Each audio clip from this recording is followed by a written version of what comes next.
नमस्कार दोस्तों, आप लोगों का स्वागत है उद्देश्य अकेडमी के अगले वीडियो में। करंट अफेयर्स का जो सीरीज हम लोग चला रहे थे पहले से ही, उसी को आगे बढ़ाते हुए 2025 में जो करंट अफेयर्स है उसको पूरा करेंगे। और अब से पहले हम लोगों ने मंथली वाइज करंट अफेयर्स दिया था, तो अब से जो है डेली वाइज करंट अफेयर्स, क्योंकि इस बीच में जो सवाल हुए हैं, इस बीच में जो एग्ज़ाम हुए हैं, जैसे पीसीएस का एग्ज़ाम रहा हो या अन्य एग्ज़ाम रहे हों, उसमें डेट बड़ी महत्वपूर्ण रही है और काफ़ी डेप्थ में करंट अफेयर्स पूछा जाता रहा है। तो आगे कई एग्ज़ाम हैं, जैसे रेलवे का है और आरओ का भी है, यूपीपीसीएस आरओ का। तो उसी को ध्यान में रखते हुए हम लोग ये करंट अफेयर्स डेली वाइज चालू करेंगे। ठीक है, जैसे कभी कभी लेट हो जाता है पेपर आने में और कुछ आने में, तो हो सकता है 1-2 दिन लेट हो जाए, लेकिन डेली रहेगा। और इसमें जनसत्ता की खबरें रहेंगी, पीआईबी की खबरें रहेंगी। तो आप लोग इसको डेली बेसिस पे देखिएगा ज़रूर, जो भी चैनल से जुड़े हुए लोग हैं। तो इससे आपको काफ़ी मदद मिलेगी। काफ़ी डिटेल में और काफ़ी डेप्थ एनालिसिस करते हुए हम लोग ये वीडियो बनाएंगे और ये करंट अफेयर्स की श्रृंखला ऐसे ही चालू रहेगी। तो आज की पहली जो खबर है वो H1B वीज़ा से रिलेटेड है। तो H1 वीज़ा जो है ये गैर प्रावधिक वीज़ा है। ठीक है, तो 1 जनवरी से 4 जनवरी तक का करंट है। ठीक है, बेसिकली तो गैर अप्रवासी वीज़ा जो है, इसको हम लोग देख लेते हैं। गैर अप्रवासी वीज़ा के बारे में अभी जो अमेरिका में नई सरकार चुनी गई है डोनाल्ड ट्रंप के नेतृत्व में, तो उन्होंने इसके बारे में, उनकी सरकार में कुछ जो समर्थन दे रहे थे, एलन मस्क, उन्होंने इसका समर्थन किया था और बहुत से अमेरिकी इसके खिलाफ हैं। तो H1B वीज़ा जो है वो काफ़ी चर्चा में रहेगा अभी से और आगे भी। तो ये गैर अप्रवासी वीज़ा है जो अमेरिकी कंपनियों को विज्ञान, प्रौद्योगिकी, इंजीनियरिंग, गणित, जो स्टेम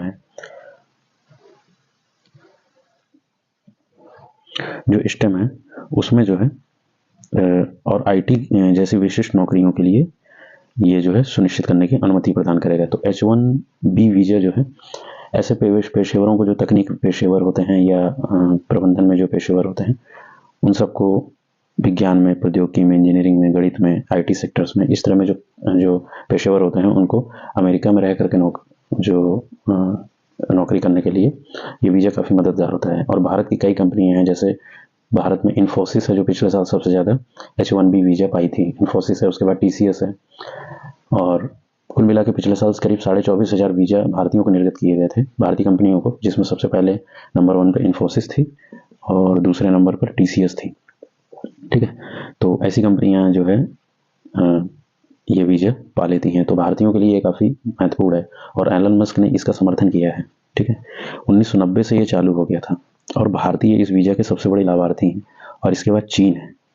ठीक है, पहले नंबर पर भारतीय और दूसरे नंबर पर चीन इस वीज़ा को सबसे ज़्यादा प्रोवाइड कराया है। तो H1B वीज़ा जो है आप लोग ज़रूर ध्यान रखिएगा। दूसरी खबर है कि रक्षा मंत्रालय द्वारा सुधार का वर्ष घोषित किया है। सशस्त्र बलों के आधुनिकीकरण की यात्रा में महत्वपूर्ण कदम ये साबित होगा। तो 2000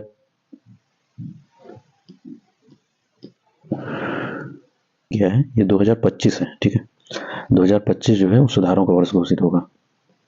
2025 को रक्षा मंत्रालय ने सुधारों का वर्ष, सशस्त्र बलों का आधुनिकीकरण करेंगे और भी जो आवश्यक सुधार होंगे सशस्त्र बलों में वो किए जाएंगे इस सुधार के वर्ष के तहत। अगला है हरीश चंद्र कॉक, ये कार्टूनिस्ट हैं, इनका निधन हो गया है 1 जनवरी 2025 को इनका निधन हो गया। ठीक है, हरीश चंद्र, और इनकी जो पेन नेम था वो कॉक था, तो ये आप याद रखिएगा। 90 के दशक में इनके कार्टून बहुत फेमस हुए थे। स्पेडेक्स मिशन है, ये 30 दिसंबर 2024 को लॉन्च किया गया इसरो के द्वारा PSLV-C60 रॉकेट द्वारा। ठीक है, तो ये सवाल ये भी पूछा जा सकता है कि PSLV-C60 रॉकेट जो है ये कौन सा मिशन था स्पेडेक्स, इसका 99वां मिशन, और इसरो ने हाल ही में घोषणा की है कि वो अपना 100वां मिशन जो है वो जनवरी में लॉन्च कर देगा। ठीक है, बहुत ही जल्दी कर देगा। तो ये 99वां मिशन था स्पेडेक्स मिशन जो है, और PSLV-C60 के द्वारा इसको भेजा गया। 99वां ये मिशन था, और इसमें 2 चीज़ें थी, डॉकिंग और अनडॉकिंग। डॉकिंग का मतलब होता है 2 यान को जोड़ना, और अनडॉकिंग का मतलब होता है 2 यानों को अलग करना है। ऐसा करने वाला भारत जो है चौथा देश हो जाएगा। ऐसा करने वाले जो टॉप देश हैं वो है USA, रूस, चीन, मतलब अमेरिका, रूस और चीन के बाद भारत ऐसा करने वाला चौथा देश हो जाएगा। इसके बाद 2 अंतरिक्ष यान इसमें भेजे गए थे। एक था SDX-01, ठीक है, और ये कैमरा है एक तरह का, ठीक है, और दूसरा है SDX-02 टारगेट, ये टारगेट है, ये पेलोड है, ठीक है। तो ये पेलोड है और ये कैमरा है, ये चेजर है, ठीक है, चेजर, ये जा है चेजर, और ये टारगेट है SDX-02, SDX-01, 02 है, एक चेजर है, एक टारगेट है, और ये पहला वाला कैमरा है, ये पेलोड है। इसके बाद POEM-4, ये जो है ये भी इसके साथ लॉन्च किया गया है, कचरे की समस्या को हल करना। इसके साथ इसमें जो है 24 पेलोड हैं और 14 इसरो के हैं इसमें, और 10 जो है प्राइवेट विश्वविद्यालय के स्टार्टअप भी हैं। तो इसी में से एक है पालक के विकास से रिलेटेड भी यहाँ पे अनुसंधान होना है इसमें, और एक अनुसंधान और होना था कि कुछ बीज भेजे गए थे, उन बीज का सूक्ष्म जो ऊपर ले जाकर के करीब 400 किलोमीटर पर यह देखना था कि वो अंकुरित होते हैं कि नहीं। तो इतना है इसमें। डॉकिंग अनडॉकिंग जरूर याद रखिएगा, ये एग्जाम में पूछ सकता है। PSLV 60 से भेजा गया, इसको 99वां मिशन था। अगला है कि शाही स्नान को अब अमृत स्नान बोला जाएगा, यूपी सरकार की इसका नाम बदल दिया है, ठीक है, शाही स्नान को अमृत स्नान के नाम से सरकार ने इसका नाम किया हुआ है। इसके बाद है ADR रिपोर्ट। ADR रिपोर्ट, जो ADR एक संस्था है, उसके द्वारा सबसे अमीर मुख्यमंत्री है चंद्रबाबू नायडू 931 करोड़, फिर पेमा खांडू 332 करोड़, सिद्धरमैया 51 करोड़। चंद्रबाबू नायडू ये जो है आंध्र प्रदेश के मुख्यमंत्री हैं, पेमा खांडू ये जो है अरुणाचल प्रदेश के मुख्यमंत्री हैं, सिद्धरमैया ये जो है कर्नाटक के मुख्यमंत्री हैं। तीन सबसे जो गरीब मुख्यमंत्री हैं, जिनके पास सबसे कम उनकी जो है संपत्ति है, उसमें है ममता बनर्जी, वेस्ट बंगाल की PM है, 15 लाख रुपए मात्र हैं। उमर अब्दुल्ला, इनके पास 55 लाख रुपए मात्र हैं, ये जम्मू कश्मीर के CM हैं। और P विजयन, ये केरल के हैं, इनके पास 1.25 करोड़ रुपए, मतलब 1.15 करोड़ रुपए इनकी प्रॉपर्टी है, ठीक है। तो ये ADR की रिपोर्ट थी। KS मणिलाल, ठीक है, KS मणिलाल ये जो है पद्म पुरस्कार से सम्मानित वनस्पति विज्ञानी है, इनका निधन हो गया है 1 जनवरी को, ठीक है, KS मणिलाल। केंद्रीय मंत्रिमंडल ने DAP की एक मुश्त विशेष पैकेज को 3500 रुपये प्रति मीट्रिक टन की दर से बढ़ाने की उर्वरक विभाग के प्रस्ताव को मंजूरी दे दी है। तो DAP की जो दर है उसको बढ़ाने की 3500 रुपये बढ़ाया है सरकार ने, ऐसा प्रस्ताव उर्वरक विभाग ने दिया था, तो उसको बढ़ा दिया गया है। तो आप ये याद रखिएगा, DAP की रकम जो है 3500 रुपये प्रति मीट्रिक टन जो है बढ़ा दिया है। अगला है एक बुक जो है लॉन्च की गई है, Jammu Kashmir Ladakh through the ages. इस बुक को जो है अमित शाह द्वारा विमोचित किया जाएगा, यही वो बुक है, जम्मू कश्मीर सातत्य और संबद्धता। अमित शाह विमोचन करेंगे और प्रोफेसर रघुवेंद्र तंवर ने इसको लिखा है, ठीक है। तो ये दोनों एक ही खबर है। इसके बाद है लोकपाल दिवस। तो लोकपाल दिवस जो भारत की लोकपाल संस्था है, उसने ऐसा डिसाइड किया है कि 16 जनवरी 2025 को प्रत्येक वर्ष अब जो है लोकपाल दिवस मनाया जाएगा। इसके जो लोकपाल हैं भारत के दूसरे लोकपाल, वो जो है AM खानविलकर हैं। लोकपाल में 1 अध्यक्ष और 6 सदस्य होते हैं। निरंजना नदी चर्चा में है, ये बिहार में बहती है, इसी को फाल्गु नदी भी बोलते हैं, ठीक है। तो ये नदी जो है निरंजना नदी या फाल्गु नदी, ये बिहार के गया से होकर के बहती है, ठीक है। और यहीं पर इसी नदी के किनारे महात्मा बुद्ध ने ज्ञान की प्राप्ति की थी, को ज्ञान की प्राप्ति हुई थी। अगला है राष्ट्रीय खेल पुरस्कार 2024 की घोषणा की गई है, 17 जनवरी को प्रदान किया जाएगा इनको, ठीक है, राष्ट्रपति के द्वारा। मेजर ध्यानचंद खेल रत्न पुरस्कार 4 लोगों को दिया गया है, जिसमें गुकेश डी हैं जो शतरंज खेलते हैं, हरमनप्रीत सिंह है हॉकी, प्रवीण कुमार है पैरा एथलीट, और मनु भाकर हैं निशानेबाजी में। इसके बाद हैं अर्जुन पुरस्कार में 32 लोग हैं, ठीक है। अर्जुन पुरस्कार आजीवन में एक नाम आप याद रखिएगा, मुरलीकांत राजाराम पेटकर। हाल ही में एक फिल्म आई थी, उसमें जो है मुरलीकांत राजाराम पेटकर के ऊपर वो फिल्म थी। ये पैरा तैराकी से रिलेटेड है, इनको अर्जुन पुरस्कार लाइफ टाइम मिला है, ठीक है, इनकी घोषणा की है, तो इनको मिलेगा अभी। तो अभी हाल ही में फिल्म आई थी इनके ऊपर, तो इस वजह से ये करंट में भी चर्चा में है। तो मुरलीकांत राजाराम पेटकर का नाम याद रखिएगा आप। द्रोणाचार्य पुरस्कार सुभाष राजा को पैरा निशानेबाजी में, दीपाली देशपांडे को निशानेबाजी में और संदीप सांगवान को हॉकी में। इतने नाम जरूर याद रखिएगा। ये अर्जुन पुरस्कार की लिस्ट आप लोग एक बार जरूर देख लीजिएगा, 32 लोगों को मिला है ये, ठीक है। तो अगली खबर पे हम देखते हैं फराल सखी। फराल जो है महाराष्ट्र का है और ये महाराष्ट्र का एक तरह से स्नैक्स है, मतलब ठीक है, स्नैक्स समझ रहे हैं ना, जो नाश्ते में खाया जाता है, जो ऐसे ही हल्का फुल्का जो खाद्य पदार्थ होता है। तो ये फराल जो है वो महाराष्ट्र का खाद्य पदार्थ है। और फराल जो है ये मीरा भयंदर नगर निगम, मीरा भयंदर एक जिला है महाराष्ट्र का, वहाँ के नगर निगम के द्वारा ये पहल की गई है, ठीक है, फराल सखी। तो वहाँ पे महिलाओं के उत्थान के लिए महिलाएं इसको बनाती हैं, पारंपरिक ये वहाँ के स्नैक्स है, खाद्य है। तो फराल सखी नाम से योजना बनाई गई है जो महिलाओं की उन्नति के लिए, और इस स्नैक्स से जुड़े हुए जो लोग हैं, जो व्यवसाय कर रहे हैं वहाँ पे, महिलाएं ही उसमें हैं, तो उनके उत्थान के लिए ये फराल सखी वहाँ के नगर निगम ने लॉन्च किया है। तो सीधे सीधे वो यही पूछ सकता है कि फराल कहाँ का पारंपरिक खाद्य पदार्थ है, तो महाराष्ट्र का है। डॉक्टर राजगोपाल चिदम्बरम परमाणु वैज्ञानिक थे, इनका 4 जनवरी को निधन हो गया, ठीक है। तो ये इंपॉर्टेंट है, तो इसको जरूर देख लीजिएगा। ग्रामीण भारत महोत्सव 2025 भारत मंडपम नई दिल्ली में आयोजित हो रहा है।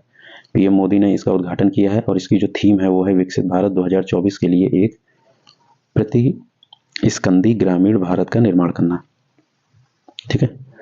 तो ये आप जरूर देख लीजिएगा।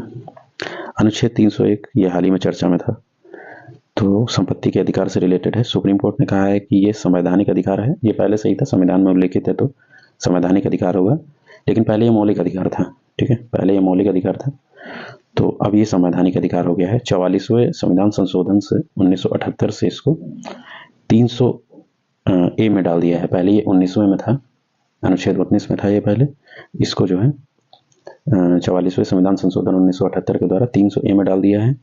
और ये संपत्ति का अधिकार है, संवैधानिक अधिकार है और मानवाधिकार भी है। हाल ही में सुप्रीम कोर्ट ने ये बात कही है, ठीक है। तो इतना इसके बारे में जरूर देखिएगा। ये पूछ लेता है, मिलान करने में दे देता है, ये भी दे सकता है कि निम्न में से कौन अधिकार मूल अधिकार नहीं है, और उसमें संपत्ति का अधिकार डाल देगा। एक सवाल वो ऐसे भी पूछ सकता है कि मूल रूप से ये संपत्ति का अधिकार जो है वो मूल रूप से मूल अधिकार था, जब संविधान बना तब ये मूल अधिकार था, लेकिन 1978 में इसे संपत्ति के अधिकार को संवैधानिक बना दिया गया। तो ये अंतर हो सकता है इसमें। अगली खबर है bank net, government of India की संपत्ति ई नीलामी का नया पोर्टल है ये बैंक नेट। तो गवर्नमेंट ऑफ इंडिया ने इसको चालू किया है, और संपत्ति ई नीलामी मतलब संपत्तियों की जो ई नीलामी है, जो बैंक की संपत्तियां हैं, ठीक है, जो लोगों की जो डिबार हो जाते हैं, जो नहीं दे पाते हैं, उनकी जो संपत्तियां हैं, तो उसकी नीलामी के लिए एक नया पोर्टल बनाया है, उसका नाम रखा है बैंक नेट। पीएम सूर्य घर मुफ्त बिजली योजना, तो ये जो है 13 फरवरी 2024 को ये लॉन्च किया गई थी ये योजना पीएम के द्वारा, ठीक है, 13 फरवरी 2024 को इसको लॉन्च किया गया था। और ये सोलर रूफटॉप सिस्टम है, एक सोलर रूफटॉप परियोजना है। इसमें क्या होगा कि 1 करोड़ परिवारों को मुफ्त विद्युत ऊर्जा, हर महीने 300 यूनिट बिजली और सब्सिडी अधिकतम 3 लाख पर, इतनी चीज़ें हैं इसमें, ये प्रदान की जाएंगी, ये इसके पिन पॉइंट हैं। प्रत्येक जिले में मॉडल सोलर गांव होगा इसमें, ठीक है। एक ये इस योजना में स्टेटमेंट बना के दे सकता है कि इसमें जो है प्रत्येक जिले में एक मॉडल गांव बनाया जाएगा जो पूरी तरह से सोलर रूफटॉप सिस्टम पर ही आधारित होगा, ठीक है। अगर केवल सोलर रूफटॉप भी आ जाए तो ठीक नहीं है, ये बालकनी में भी लगाया जा सकता है, या जहाँ पे भी सूर्य की पहुंच होगी वहाँ पे इसको लगाया जाता है, लेकिन जनरली इसको सोलर रूफटॉप परियोजना बोल रहे हैं, सिस्टम बोल रहे हैं, ठीक है। एक है रूफटॉप सोलर प्रोग्राम, ये 2014 में चालू किया गया था। ये नॉर्मल जो सौर ऊर्जा लोग लगवाते हैं अपने घर में, ये वो वाला है।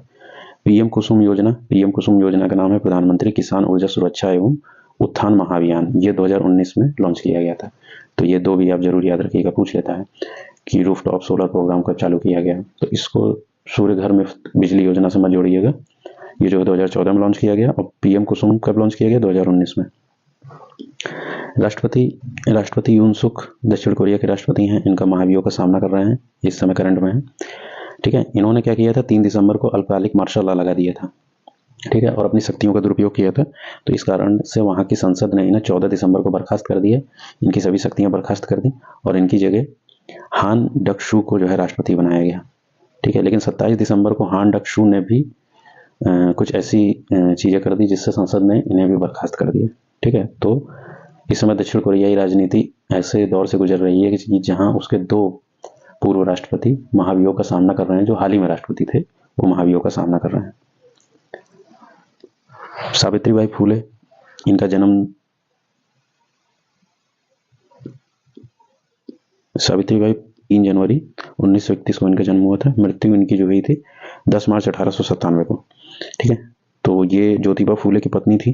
ठीक है, सावित्रीबाई फूले काफ़ी फेमस पर्सनालिटी हैं दलित आंदोलन में, स्त्री शिक्षा में, विधवा पुनर्विवाह में और शूद्र के उत्थान में इनका काफ़ी बड़ा नाम है। माली समुदाय से बिलोंग करती थी। ठीक है, ज्योतिबा फूले से इनकी शादी हुई थी, मतलब इनके पति का नाम था। ज्योतिबा फूले भी काफ़ी बड़ा नाम है। काव्य फूले 1854 में इन्होंने एक बुक लिखी। 52 काशी सुबोध रत्नाकर 1892 में इन्होंने लिखी। महिला सेवा मंडल 1852 में इन्होंने चालू किया था। गो गेट एजुकेशन, ये एक कविता इन्होंने लिखी थी। गो गेट एजुकेशन है। ठीक है, और ये वंचित समुदाय के ऊपर थी ये कविता, तो ये आप जरूर याद रखिएगा, इन्होंने लिखी थी। सत्यशोधक समाज जो 1873 में चालू किया गया था ज्योतिबा फूले के द्वारा, उसको चलाने में सावित्रीबाई फूले ने भी अपना अहम योगदान दिया था। तो सत्यशोधक समाज की स्थापना कब की गई थी? 24 सितंबर 1873 को ज्योतिबा फूले के द्वारा, और सावित्रीबाई फूले ने भी योगदान दिया इसको। 1848 में पूना में इन्होंने स्कूल खोला जो लड़कियों, शूद्रों और अतिशूद्रों से संबंधित था, उनके उत्थान के लिए था, और ये इस तरह का पहला स्कूल था जो इन्होंने खोला था। 1895 में इन्होंने नेटिव फीमेल स्कूल खोला जो लड़कियों के लिए पहला स्कूल था। ठीक है, लड़कियों के लिए, ये इन्होंने पुणे में खोला था। फिर इसके बाद इन्होंने एक संस्थान की स्थापना की, society for promoting the education of Mahars and मॉक्स की शुरुआत की थी। महार एंड मॉक्स, तो society for promoting the education of Mahar and मॉक्स, इसकी शुरुआत इन्होंने की थी। ये भी एक संस्थान था। 1850 के दशक में ये दोनों स्कूल चालू किए गए थे। अपने घर पर ही बाल हत्या प्रतिबंधक गृह की भी शुरुआत इन्होंने की थी, जो बाल हत्या से रिलेटेड ये था। कम उम्र में लड़कियों की हत्या कर दी जाती थी पहले। मन्नथु पद्मनाभम, हाल ही में प्रधानमंत्री मोदी ने इनको श्रद्धांजलि दी है। 2 जनवरी 1878 को इनका जन्म हुआ था, तो 2 जनवरी को प्रधानमंत्री मोदी ने श्रद्धांजलि दी। केरल के कोट्टायम में इनका जन्म हुआ था। केरल का मदन मोहन मालवीय बोला जाता है इनको। ये भी जो है इनको जो है याद किया जाता है। मंदिर प्रवेश आंदोलन, स्पृश्यता विरोधी आंदोलन, ये सब इन्होंने किया था केरल में। ठीक है, तो वायकोम और गुरुवायूर, ये 2 आंदोलनों में इन्होंने बढ़ चढ़ कर हिस्सा लिया था। ठीक है, गुरुवायूर जो है वो थ्रिसूर जिले का मंदिर है। ठीक है, काफी प्रसिद्ध मंदिर है। और वायकोम 1924 में हुआ था कि कलप्पण इससे जुड़े हुए थे। तो वायकोम से संबंधित सवाल तो कई बार एग्जाम में पूछा जा चुका है। 1914 में इन्होंने जो है नायर सर्विस सोसाइटी की स्थापना की थी। 1946 में कांग्रेस में शामिल हुए। 1966 में पद्म भूषण मिला। भारत केसरी की उपाधि इन्हें राष्ट्रपति के द्वारा दी गई। 1970 में इनका निधन हो गया। इसके बाद अगली घटना है, खबर है रानी वेलु चेनिहार। ठीक है, रानी वेलु चेनिहार, इनका जन्म 3 जनवरी को हुआ था, तो प्रधानमंत्री मोदी ने इनको याद किया 3 जनवरी को इनके जन्मदिन के उपलक्ष्य में। ब्रिटिश सत्ता के खिलाफ लड़ी थी और ऐसा करने वाली ये संभवतः पहली रानी थी। ठीक है, ये सब ऐसे लोग हैं जो समझिए इतिहास के पन्नों में खोए हुए हैं और इनको याद करने की जरूरत है। तो रानी वेलु चेनिहार जो है ऐसी एक रानी थी जिन्होंने अंग्रेजों से लड़ाई लड़ी, और समझिए ये हथियार चलाने में, घुड़सवारी में, मार्शल आर्ट जो होता है, सील बम, उनमें इनको महारत हासिल थी। तीरंदाजी में इनको महारत थी। ठीक है, वीर मंगई नाम से प्रसिद्ध थी। रामनाथपुरम जो है वहाँ की राजकुमारी थी, तो इनका जो रामनाथपुरम की प्रिंसेस थी वहाँ की से फिर इनकी शादी हुई थी शिवगंगा साम्राज्य में। तो शिवगंगा साम्राज्य में, और फिर बाद में उसी साम्राज्य में उत्तराधिकारी बनी, मतलब इन्होंने शासन भी चलाया था। इसके बाद अगली खबर है कि पूर्व राष्ट्रपति जिमी कार्टर का निधन हो गया। ठीक है, तो पूर्व राष्ट्रपति जिमी कार्टर का निधन हो गया। इनका जन्म 1 अक्टूबर 1924 को हुआ था। अमेरिकी इतिहास में सबसे अधिक समय तक जीवित रहने वाले राष्ट्रपति थे। 100 वर्ष तक जीवित रहे ये। 2002 में इन्हें नोबेल शांति पुरस्कार मिला। इसके बाद भारत आने वाले ये तीसरे राष्ट्रपति थे। इनके सम्मान में हरियाणा के दौलतपुर नासिराबाद गांव का नाम बदलकर कार्टरपुरी रखा गया था। इनकी मां ने इस गांव में ना स्वयं सेवक के रूप में कार्य किया था, मतलब अपना श्रमदान दिया था। 1979 में मिस्र इजराइल शांति समझौते में महत्वपूर्ण भूमिका थी इनकी, और ये 39वें नंबर के राष्ट्रपति थे। ठीक है, 39 नंबर के। इसके बाद सीआरपीएफ के महानिदेशक विपुल कुमार को बनाया गया है। ठीक है। और ये जो है 31 दिसंबर को जो अनीश दयाल सिंह रिटायर हुए हैं उनकी जगह लेंगे। 1993 बैच के यूपी कैडर के अधिकारी हैं ये। भारत का पहला बाल कैंसर अस्पताल फुलवारी शरीफ पटना में शुरू हुआ। सीएम नीतीश कुमार ने इसकी आधारशिला रखी थी। इसमें 100 बेड होंगे, 18 वर्ष तक के बच्चों के लिए होगा। ठीक है, बाल कैंसर है तो 18 वर्ष तक के बच्चों के लिए। फुलवारी शरीफ जरूर याद रखिएगा, पटना में है। Time person of the year Donald Trump को 2024 का चुना गया था। ये दिसंबर की घटनाएं हैं। और time athlete of the year ये कैटलीन क्लार्क को जो है चुना गया है, बास्केटबॉल खिलाड़ी हैं। 1927 से टाइम मैगजीन द्वारा पर्सन ऑफ द ईयर का अवार्ड दिया जाता है, 1927 से। और 1930 में महात्मा गांधी को दिया गया था। एकमात्र पर्सनैलिटी हैं भारत की तरफ से महात्मा गांधी, जिन्हें time person of the year का अवार्ड 1930 में दिया गया था। भारत पहली बार 2025 में वेव्स की मेजबानी करेगा। वेव्स का मतलब है world audio visual entertainment summit.